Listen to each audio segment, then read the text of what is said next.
Alright, hello, citizens of the Nigelverse. It is Nigel here, and welcome back to the Labyrinth. So, I got some poetry for you guys today, so without further ado, let's get right into it. So, this first one is called In Your Heart. There's a fact we can't deny. One day, I'll be gone. While I won't be here on this earth, I will be with you always. In memories, in moments, in photographs, even the embarrassing ones. In spirit and in truth, in the time we shared, I may live physically for a short time, that much is true. But as long as you remember me, I will live forever. There are people in life that are no longer with us, whether it's friends, family, loved ones, what have you. And um, even though they're no longer with us, we still have memories of them.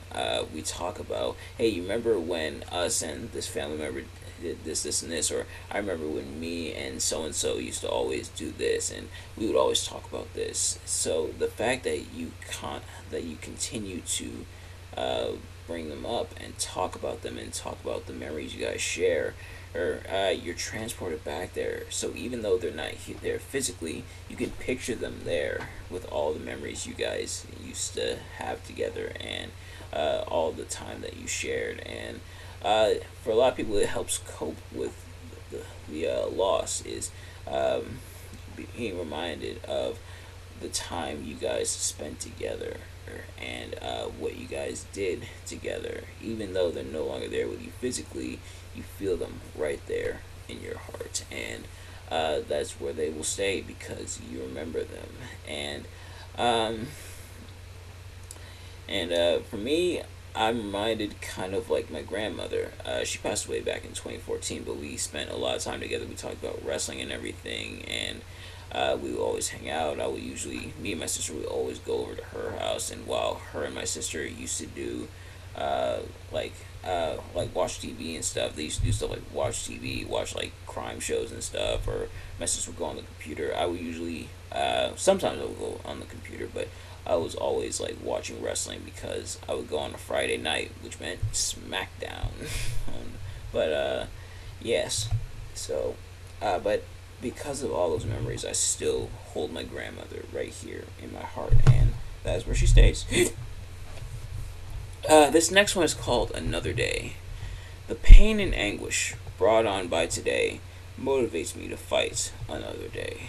So, oftentimes in life can hit hard, and life doesn't always play fair. But the motivation to say, hey, you know what, today didn't go great, but I'm going to improve upon it the next day.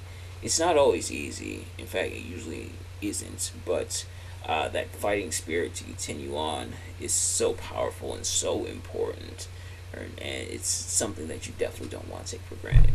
Uh, and this last one is called "Out of These Wounds, the Moon Will Rise," and this is by Jay Hopler.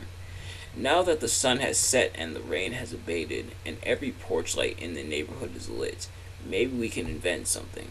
I'd like a new way of experiencing the world, a way of taking into myself the single light shining at the center of all things without losing the dense, eccentric planets orbiting around it. What you'd like is a more attentive lover, I suppose. Too bad that's slow. What scorch of orange blossoms floating towards the storm drain is not a vein of stars. We could make a wish on one of them. Not that we would wish for anything but the impossible. So this one is interesting, and imagery here, of course, in this poem, which for those of you who have been watching, for starters, thank you and continue to watch. But also, you may notice that I am a huge fan of imagery because it paints a picture with words, and it's usually done in such a creative way. And we continue to see that there.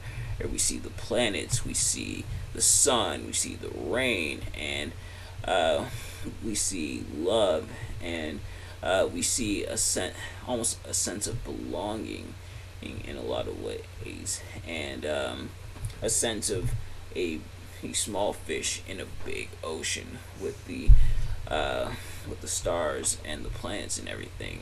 And it's quite a bit to take in, but it's all so beautiful, and it's told in such a really really fantastic way.